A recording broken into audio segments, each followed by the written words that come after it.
大家好，您是不是也经常觉得时间不够用，每天忙得团团转，但到头来却感觉什么都没做成？早上被闹钟吵醒，刷手机20分钟，结果上班迟到，工作时又被各种突发状况打断，晚上加班到深夜，躺在床上还在焦虑明天。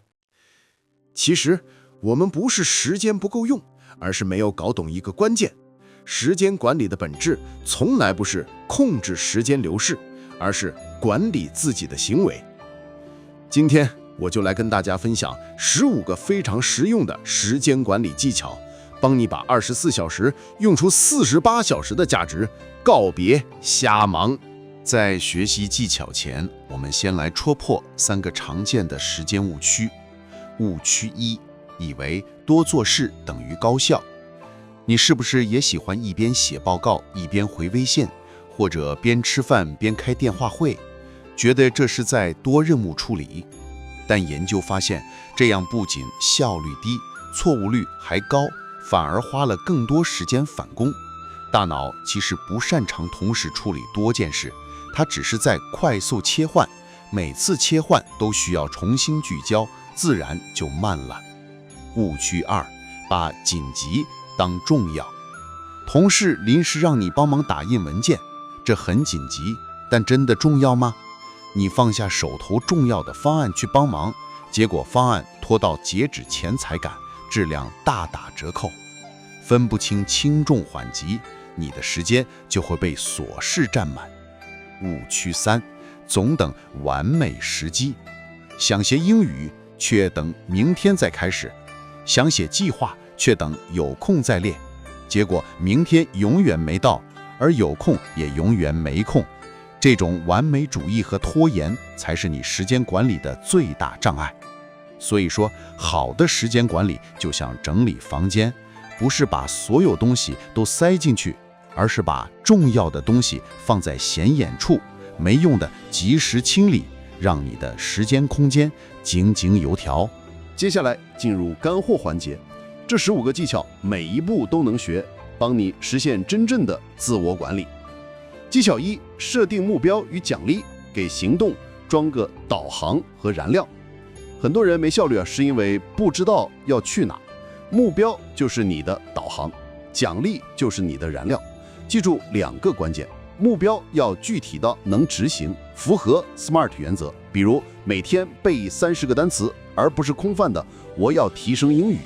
奖励要及时又对应，小目标对应小奖励，大目标对应大奖励。背完单词奖励刷10分钟短视频，考过4级奖励1次短途旅行，这样才有动力坚持。技巧2，用4象限法分优先级，别让小事占了大事的时间。把任务分为重要且紧急、重要但不紧急、紧急但不重要、不重要不紧急4类。第一象限，重要且紧急，立即做，优先占用大块时间。第二象限，重要但不紧急，提前规划，每天留固定时间做。这是我们投入精力最多的地方，比如学习新技能、写季度总结。第三象限，紧急但不重要，尽量委派或快速处理。第四象限，不重要不紧急，少做或不做，尽量挤掉。最大的坑就是让第二象限的任务拖延成了第一象限，比如季度总结拖到最后一刻才赶。技巧3，学会委派。自己不做不代表偷懒，委派是把时间用在更有价值的事上。比如你是主管，与其自己整理数据，不如让实习生做，你把时间用来制定策略。记住委派的5个步骤：明确可委派的，找合适的人，说清要求，适当跟进、反馈和感谢。技巧4，从小调整切入，别想着一口吃成胖子。不要一下子定太大的改变计划，而是从小的容易坚持的调整开始。每天早起10分钟做一件小事儿，比如叠被子或列出今天的3件事。减少20分钟无目的刷手机，把手机放在看不见的地方，用这20分钟看书或练字。睡前5分钟列出明天的任务，这样心里有数，更容易入睡。小调整不费力，易坚持，长期积累下来就是大改变。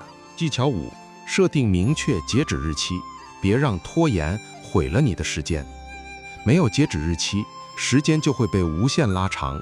设截止日期要具体到几点几分，并留出30分钟左右的缓冲时间，再利用日历或 APP 设置提醒。技巧6：提前规划膳食，别让吃什么浪费你1小时。每天想吃什么，做饭或等外卖会浪费你大量时间。提前规划膳食，比如周日花2-3小时预制1周的食材，或设定外卖主题日，能帮你省下宝贵时间。技巧7：拒绝多任务处理，一次做1件事才最快。人的大脑不擅长同时做2件事，所谓的多任务处理只是快速切换，反而效率更低，错误率更高。划分时间块，设定固定时间只做1件事儿，不看微信，不接电话。批量处理，把同类任务如回微信、回邮件集中处理。突然的想法先记下来，等康前任务完成后再处理。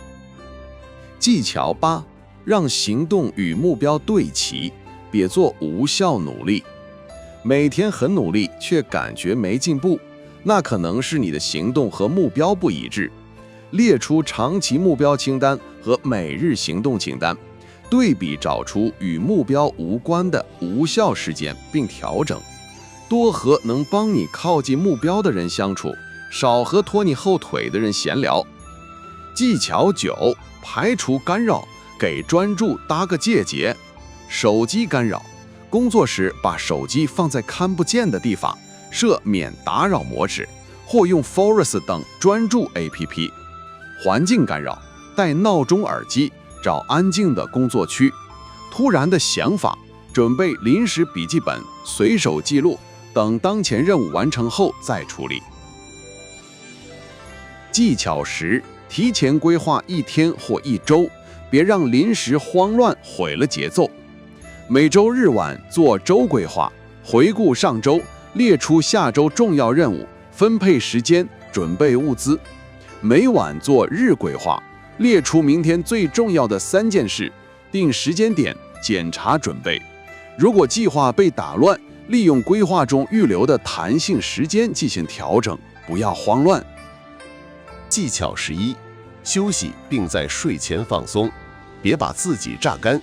会休息才是高效的关键。工作1到2小时就休息10到15分钟，远离手机。睡前1小时远离蓝光，做轻松的事来放松大脑，比如听轻音乐、泡脚、读纸质书。技巧12：学会说不，别让别人的事占了你的时间。学会说不，不是自私，而是保护自己的时间。对不是你责任的事说不，对会影响你目标或重要任务的事说不，对你不想做的事说不。说不时，可以先说明原因，再给替代方案，诚诚但坚定。技巧13：不纠结细节，别让完美的主义拖了你的后腿。很多时候，完成比完美更重要。问自己2个问题：这个细节不完美会影响整体结果吗？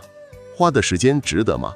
先快速完成初稿，再花时间优化更重要的部分。技巧14：尽量不要不知所措，别被长清单吓住。面对很长的任务清单，很容易感到焦虑。拆分长清单为短清单，从10件事中挑出今天最重要的3件。拆分大任务为小步骤，比如写方案可以拆成收集资料、写大纲、写初稿、修改。专注当下的事，告诉自己先做好眼前这件事，后面的事后面再说。技巧15：保持灵感与动力，别让倦怠打败你。动力不是一直有，倦怠很正常，关键是主动寻找动力。多输入，看行业网站，听播客，读人物传记，和优秀的人交流，记录小进步。每天花1分钟记录自己今天完成了什么，有什么进步，会让你更有动力。调整状态，换个环境，做喜欢的事，给自己打气。最后还有一个彩蛋原则，别忘了玩得开心。很多人学时间管理会陷入一个误区，把所有时间都用来做事儿，不敢休息，不敢玩，结果变成时间的奴隶，每天都很累，一点都不开心。其实，时间管理的终极目标不是完成所有任务，而是平衡工作与生活，既能做好该做的事儿，也能享受生活的乐趣。记住2点：别把休息当成浪费时间。和家人去公园看一场电影，这不是浪费，而是给生活充电。休息好了，才能更有精神去工作。在任务中找乐趣，而不是被逼着做。比如讨厌整理文件，可以边整理边听喜欢的播客。好了，这15个技巧和彩蛋，你不需要一下子全学会，可以先选2到3个最适合自己的技巧，比如列每日3件事，排除手机干扰，学会说不等等。先坚持21天，形成习惯后再慢慢加入其他技巧。记住啊，时间管理不是一套固定的公式，而是适合自己的节奏。找到最适合你的方法去实践它。时间对每个人都是公平的，24小时不多不少。你把时间用在目标上，它就会给你进步；你把时间用在平衡上，它就会给你快乐。从今天开始，试着用一个小技巧管理好你的时间吧。你会发现，原来自己也能高效又开心地过好每一天。如果您对我的频道的视频感兴趣，欢迎您订阅、点赞并点开小铃铛，不错过我们的其他节目。谢谢。